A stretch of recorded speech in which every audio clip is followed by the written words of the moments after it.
1 Samuel chapter 13. Saul lived for 1 year and then became king.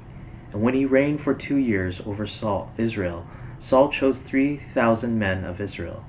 2,000 were with Saul in Michmash and the hill country of Bethel, and 1,000 were with Jonathan in Gibeah of Benjamin. The rest of the people he sent home, every man to his tent. Jonathan defeated the garrison of the Philistines that was at Geba, and the Philistines heard of it. And Saul blew the trumpet throughout all the land, saying, "Let the Hebrews hear." And all Israel heard it, said that Saul had defeated the garrison of the Philistines, and also that Israel had become a stench to the Philistines. And the people were called out to join Saul at Gilgal. And the Philistines mustered to fight with Israel, 30,000 chariots and 6,000 horsemen and troops, like the sand of the seashore in multitude. They came up and encamped in Michmash, to the east of Beth-aven. When the men of Israel saw that they were in trouble, for the people were hard pressed, the people hid themselves in caves and in holes and in rocks and in tombs and in cisterns. And some Hebrews crossed the fords of the Jordan to the land of Gad and Gilead. Saul was still at Gilgal, and all the people followed him, trembling. He waited 7 days, the time appointed by Samuel, but Samuel did not come to Gilgal, and the people were scattering from him. So Saul said, "Bring the burnt offering here to me, and the peace offerings." And he offered the burnt offering. As soon as he had finished offering the burnt offering, behold, Samuel came, and Saul went out to meet him and greet him. Samuel said, "What have you done?" And Saul said, "When I saw that the people were scattering from me, and that you did not come within the days appointed, and that the Philistines had mustered at Michmash, I said, now the Philistines will come down against me at Gilgal, and I have not sought the favor of the Lord. So I forced myself and offered the burnt offering." And Samuel said to Saul, "You have done foolishly. You have not kept the command of the Lord your God, with which he commanded you. For then the Lord would have established your kingdom over Israel forever. But now your kingdom shall not continue. The Lord has sought out a man after his own heart, and the Lord has commanded him to be prince over his people, because you have not kept what the Lord commanded you." And Samuel arose and went up from Gilgal, and the rest of the people went up after Saul to meet the army. They went up from Gilgal to Gibeah of Benjamin, and Saul numbered the people who were present with them, about 600 men. And Saul and Jonathan his son, and the people who were present with them, stayed in Gibeah of Benjamin, but the Philistines encamped in Michmash. And raiders came out of the camp of the Philistines in 3 companies. One company turned toward Ophrah to the land of Shual, another company turned toward Beth-horon, and another company turned toward the border that looks down on the valley of Zeboim, toward the wilderness. Now there was no blacksmith to be found throughout all the land of Israel, for the Philistines said, "Lest the Hebrews make themselves swords or spears." But every one of the Israelites went down to the Philistines to sharpen his plowshare, his mattock, his axe, or his sickle, and the charge was 2/3 of a shekel for the plowshares and for the mattocks, and 1/3 of a shekel for sharpening the axes, and for setting the goads. So on the day of the battle there was neither sword nor spear found in the hand of any of the people with Saul and Jonathan.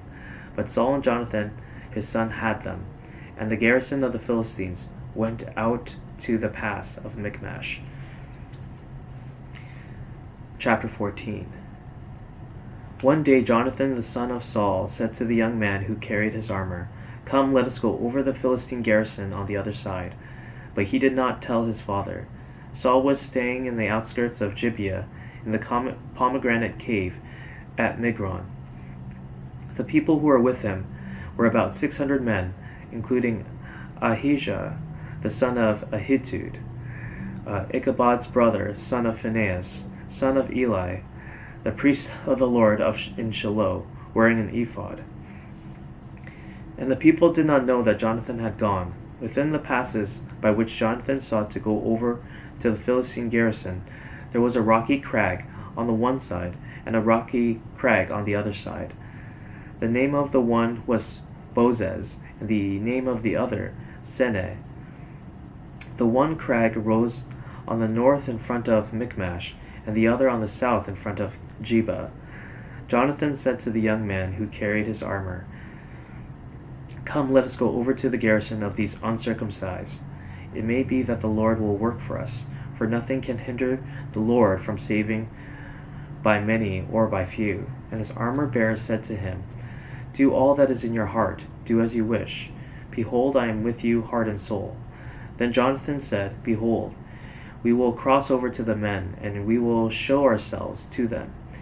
If they say to us, 'Wait until we come to you,' then we will stand still in our place, and we will not go up to them.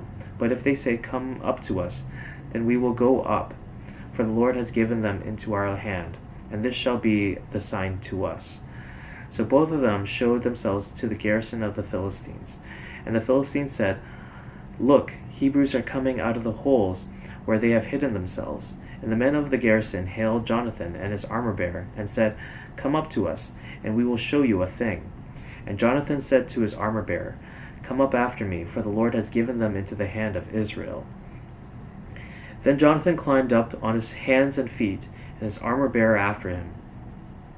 And they fell before Jonathan, and his armor-bearer killed them after him. And that first strike which Jonathan and his armor-bearer made killed about 20 men within as it were half a furrow's length in an acre of land. And there was a panic in the camp, in the fields, and among all the people. The garrison and even the raiders trembled, the earth quaked, and it became a very great panic. And the watchmen of Saul in Gibeah of Benjamin looked, and behold, the multitude was dispersing here and there. Then Saul said to the people who were with him, "Count and see who has gone from us." And when they counted, behold, Jonathan and his armor-bearer were not there. So Saul said to Ahijah, "Bring the ark of God here," for the ark of God went at that time with the people of Israel. Now while Saul was talking to the priest, the tumult in the camp of the Philistines increased more and more. So Saul said to the priest, "Withdraw your hand." Then Saul and all the people who were with him rallied and went into the battle. And behold, every Philistine sword was against his fellow, and there was very great confusion. Now the Hebrews who had been with the Philistines before that time, and who had gone up with them into the camp, even they also turned to be with the Israelites who were with Saul and Jonathan. Likewise, when all the men of Israel who had hidden themselves in the hill country of Ephraim heard that the Philistines were fleeing, they too followed hard after them in the battle. So the Lord saved Israel that day, and the battle passed beyond Beth-aven. And the men of Israel had been hard pressed that day. So Saul had laid an oath on the people, saying, "Cursed be the man who eats food until it is evening, and I am avenged on my enemies." So none of the people had tasted food. Now when all the people came to the forest, behold, there was honey on the ground. And when the people entered the forest, behold, the honey was dropping. But no one put his hand to his mouth, for the people feared the oath. But Jonathan had not heard his father charge the people with the oath. So he put out the tip of the staff that was in his hand, and dipped it in the honeycomb, and put his hand to his mouth, and his eyes became bright. Then one of the people said, "Your father strictly charged the people with an oath, saying, 'Cursed be the man who eats food this day.'" And the people were faint. Then Jonathan said, "My father has troubled the land. See how my eyes have become bright because I tasted a little of this honey. How much better if the people had eaten freely today of the spoil of their enemies that they found, for now the defeat among the Philistines has not been great." They struck down the Philistines that day from Michmash to Aijalon, and the people were very faint. People pounced on the spoil, took sheep and oxen and calves, and slaughtered them on the ground, and the people ate them with the blood. Then they told Saul, Behold, the people are sinning against the Lord by eating with the blood. And he said, You have dealt treacherously. Roll a great stone to me here. And Saul said, Disperse yourselves among the people, and say to them, Let every man bring his ox or his sheep, and slaughter them here and eat, and do not sin against the Lord by eating with the blood. So every one of the people brought his ox with him that night, and they slaughtered them there. And Saul built an altar to the Lord. It was the first altar that he built to the Lord. Then Saul said, Let us go down after the Philistines by night, and plunder them until the morning light. Let us not leave a man of them. And they said, Do whatever seems good to you. But the priest said, Let us draw near to God here. And Saul inquired of God, Shall I go down after the Philistines? Will you give them into the hand of Israel?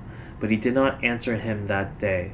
And Saul said, Come here, all you leaders of the people, and know and see how the sin has arisen today. For as the Lord lives, who saves Israel, though it be in Jonathan my son, he shall surely die. But there was not a man among all the people who answered him. Then he said to all Israel, You shall be on one side, and I and Jonathan my son will be on the other side. And the people said to Saul, Do what seems good to you. Therefore Saul said, O Lord God of Israel, why have you not answered your servant this day? If this guilt is in me, or in Jonathan my son, O Lord God of Israel, give Urim. But if this guilt is in your people Israel, give Thummim. And Jonathan and Saul were taken, and the people escaped. Then Saul said, Cast the lot between me and my son Jonathan. And Jonathan was taken. Then Saul said to Jonathan, Tell me what you have done. And Jonathan told him, I tasted a little honey with the tip of the staff that was in my hand. Here I am, I will die. And Saul said, God do so to me, and more also. You shall surely die, Jonathan. Then the people said to Saul, Shall Jonathan die, who has worked his great salvation in Israel? Far from it. As the Lord lives, there shall not one hair of his head fall to the ground, for he has worked with God this day. So the people ransomed Jonathan, so that he did not die. Then Saul went up from pursuing the Philistines, and the Philistines went to their own place. When Saul had taken the kingship over Israel, he fought against all his enemies on every side, against Moab, against the Ammonites, against Edom, against the kings of Zobah, and against the Philistines. Wherever he turned, he routed them, and he did valiantly and struck the Amalekites, and delivered Israel out of the hands of those who plundered them. Now the sons of Saul were Jonathan, Ishvi, and Malchi-Shua, and the names of his 2 daughters were these. The name of the firstborn was Merib, and the name of the younger, Michal. And the name of Saul's wife was Ahinoam, the daughter of Ahimaaz.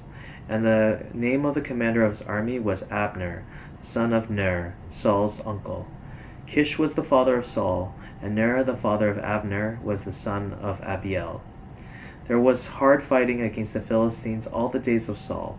And when Saul saw any strong man or any valiant man, he attached him to himself.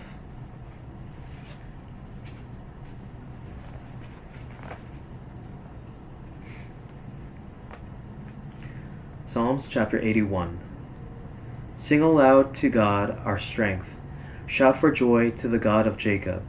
Raise a song, sound the tambourine, the sweet lyre with the harp. Blow the trumpet at the new moon, at the full moon, on our feast day. For it is a statute for Israel, a rule of the God of Jacob. He made it a decree in Joseph, when he went out over the land of Egypt. I hear a language I had not known. I received your shoulder of the burden. Your hands were freed from the basket.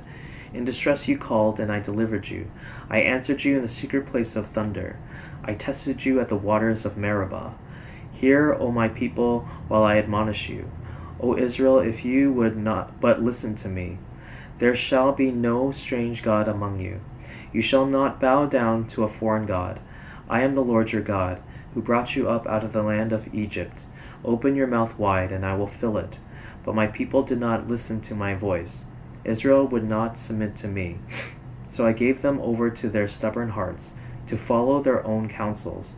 Oh, that my people would listen to me, that Israel would walk in my ways. I would soon subdue their enemies, and turn my hand against their foes.